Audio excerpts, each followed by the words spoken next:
Professor Quirinus Quirrell was a half-blood wizard who attended Hogwarts School of Witchcraft and Wizardry and was sorted into Ravenclaw House. He was originally the Muggle Studies professor at Hogwarts, though he later became the Defense Against the Dark Arts professor during the 1991-92 school year. This is the life of Quirinus Quirrell.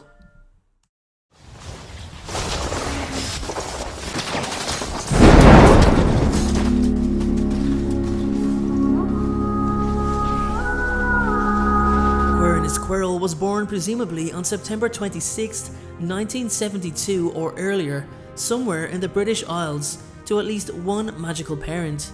He also had some Muggle heritage. Quirinus attended Hogwarts School of Witchcraft and Wizardry, where he was sorted into Ravenclaw House. It is likely that he acquired his wand from Ollivanders when he was 11. As a boy, Quirinus was gifted but also delicate, teased for his timidity and nerves during his school life. Feeling inadequate and wishing to prove himself, he developed an initially theoretical interest in the dark arts. The feelings of insignificance and worthlessness that this bullying fostered embittered the boy, forging a latent desire to make the world sit up and notice him. He also most likely obtained a high-graded owl and newt in Muggle Studies and Defense Against the Dark Arts, since not only did he go on to teach both subjects, but was also noted to have had a gift for the theory of defensive magic. After teaching Muggle Studies for some time, he took a year-long sabbatical in 1990 in order, in his words, to gain first-hand experience, though in reality he had taken a grand tour around the world in order to hopefully find whatever remained of Lord Voldemort after the Dark Lord's first defeat, partly out of curiosity, partly out of that unacknowledged desire for importance from his childhood. At the very least, Quirrell fantasized that he could be the man who tracked Voldemort down, but at best might learn skills from the Dark Lord that would ensure he was never laughed at again.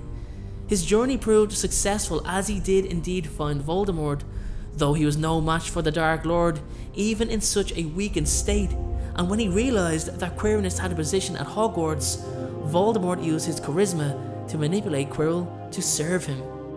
Quirrell also adopted a turban for everyday use after this sabbatical, claiming to have received it from an African prince as compensation for disposing of a zombie. It was also rumoured that he encountered vampires in the Black Forest in Albania and had a nasty bit of trouble with a hag. Quirrell, at some point unknown prior to 1991, came into possession of Vault 998 in the new vault area of Gringotts Wizarding Bank. He kept a small box containing various belongings, a large crate and a chest containing Cirque's chocolate frog card that was given by Cuthbert Binns to James Potter before Quirrell came into possession of the card. Quirrell had spent the last year of his life attempting to procure the Philosopher's Stone for Voldemort, who used his nervous disposition to his advantage, as Quirrell's perceived lack of confidence had earned very little respect from the students at Hogwarts and consequently diverted suspicion away from his plans. Quirrell's first plan was enacted before the school term started and involved going to Diagon Alley in an attempt to steal the Philosopher's Stone from Gringotts Wizarding Bank. While in the Leaky Cauldron, he met Harry Potter, who would come with Rubeus Hagrid. Quirrell pretended that he was going to buy a new book on vampires. Quirinus was unsuccessful in his attempted robbery, as Rubeus Hagrid had removed the stone from its vault earlier that same day on Albus Dumbledore's orders. After this first failure, Voldemort began to share Quirrell's body to ensure no further failure would occur, and as Voldemort's face was sticking out of the back of his head, Quirrell had to wear a purple turban for the entire school year. He tried to put up feeble resistance on occasion, but Voldemort was far too strong for him to overpower, even in his weakened state. After this attempted break-in, he returned to Hogwarts to teach as Defense Against the Dark Arts professor, while another wizard replaced him as Muggle Studies professor. A few of his classes included the Curse of the Bogies, the Knockback Jinx, Lumos, and Verdimillious. The majority of the students found Quirrell's lessons to be a joke, as they did not take him seriously as a teacher at all. On Halloween, Quirrell allowed a troll to enter Hogwarts as a diversion and sneaked to the restricted third floor corridor where the stone was being hidden. Severus Snape, who suspected Quirrell from the start, followed him and was bitten on the leg by the three-headed dog Fluffy in the process of trying to head Quirrell off. Later in the year, during a Quidditch match between Gryffindor and Slytherin, Quirrell made his first attempt at Harry Potter's life.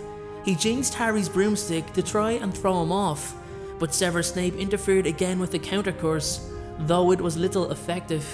When Hermione Granger observed the crowd through binoculars in an attempt to figure out who was performing the jinx, she caught Snape discreetly uttering the counter curse incantation, but erroneously thought he was performing the actual curse. She later managed to run to Snape's stand and set fire to his robes in order to distract him and make him stop, but doing so during her hurry, she accidentally knocked Quirrell over, causing him to break the eye contact necessary for performing his spell correctly. After the Quidditch match, Harry witnessed an intense exchange between Snape and Quirrell. It seemed as though Snape was trying to intimidate Quirrell into handing over information regarding the Philosopher's Stone. When Harry, Ron and Hermione believed that Severus Snape was trying to intimidate Quirrell into helping him steal the stone, they tried to be supportive and encouraging to Quirrell whenever possible by telling people off for laughing at his stutter or smiling at him encouragingly whenever they passed him. Throughout the year, Quirrell's body weakened drastically from hosting his master's soul, and in order to keep himself and Voldemort alive, Quirrell began to prey on unicorns in the Forbidden Forest and drink their blood. He met Harry, Draco and Fang there, and was about to attack Harry when Firenze rescued the boy. About a week before Harry's exams, Voldemort ordered Quirrell to try to get the stone again. Harry overheard this and mistook the conversation for an argument between Snape and the defense teacher. That night, after Dumbledore had left for London, both Quirrell and the trio went through the obstacles blocking the way to the stone. To get past Fluffy, Quirrell disguised himself and lured Hagrid into a card game by betting a dragon's egg. During the game, he managed to draw out information about Fluffy by convincing Hagrid that he was a dragon dealer, and as such, shared Hagrid's penchant for dangerous pets. In Hagrid's enthusiasm, and most likely under the influence of alcohol, he let slip that playing music for the three-headed dog would put it straight to sleep. Quirrell then sent a forged letter to Professor Dumbledore, summoning him to the Ministry of Magic to get him away from the school. He went after the stone but was followed by Harry Potter, Ron Weasley and Hermione Granger, though they believed their enemy to be Severus Snape. Quirrell was able to penetrate the first 6 chambers that protected the Philosopher's Stone, including the chamber in which he himself put a troll. He reached the final chamber only to find the Mirror of Erised and was unable to figure out how to take the stone from it, going so as far as considering to smash the mirror. Eventually, Harry alone managed to reach the last chamber and was surprised to meet Quirrell instead of Snape. Quirrell non-verbally bound Harry and summoned a wall of fire behind the door to prevent him from escaping, then on Voldemort's command, forced Harry to look into the mirror. Harry saw his reflection with the stone in his own trousers pocket and felt it indeed being transferred to his real pocket. When Harry lied about what he saw in the mirror, Quirrell unwrapped his turban to reveal Voldemort's face bound to the back of his head.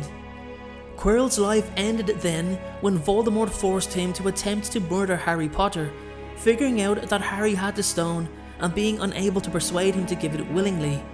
Unfortunately, the body Quirrell and Voldemort were both sharing manifested into burns and blisters during his fight with Harry, due to the protective charm Harry's mother left in her skin when she died for him. Harry collapsed from the pain of his scar, but Quirrell's body was burned so horribly that Voldemort disposed of his vessel and left him to die. However, despite being effectively turned into a living Horcrux for the last year of his life, Quirrell did not ultimately lose his soul, having even tried to put up feeble resistance on occasion, in spite of the fact Voldemort was far too strong for him. And that is all for today's video, everyone. Thank you so much for watching. Please consider subscribing to the channel if it is your first time watching. And if you're a fan of the channel and feel like you'd like to contribute, my restructured Patreon account is up and running, and in exchange for your contribution of a minimum of $1 a month, there are many rewards you can receive, like suggesting one of my upcoming videos, exclusive Patreon only videos for you to watch, and even one-to-one Skype calls where we can hang out and talk everything Harry Potter or anything in general. So please make sure to check out some of my other videos on the left hand side of the screen. My second channel, Game of Thrones Lore, is on the right hand side of the screen. And if you want to check out some merch, I've got a merch store on the bottom right, or you can click the link in the description below. Thanks again everyone, and I hope you all have a great day.